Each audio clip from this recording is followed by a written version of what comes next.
చంద్రబాబు నాయుడు చెప్తున్నాడు కదా 1,65,000 కోట్లు, ఇంకా నేను కూడా ఇంకో 10,000 ఎక్స్ట్రా యాడ్ చేసి 1,75,000 నేను చెప్పొచ్చు. చెప్పడం చాలా ఈజీ.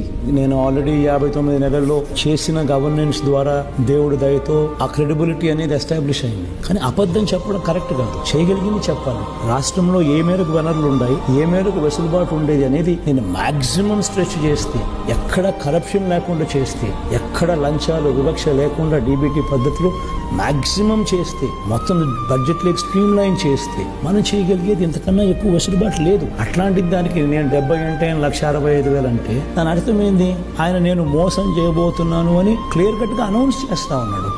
ఇంత దారుణంగా నేను మోసం చేయబోతున్నాను అని చెప్పి అనౌన్స్ చేస్తూ దాన్ని బుల్డోజ్ చేస్తూ తన అబద్ధాలు తన మోసాలతో ఈ దత్తపుత్రులు వీళ్ళంతా బుల్డోజ్ చేస్తూ చెప్పడమే ఒక ఆశ్చర్యం. అబద్ధం అని తెలుసు, మోసం అని తెలుసు, జరగదని తెలుసు.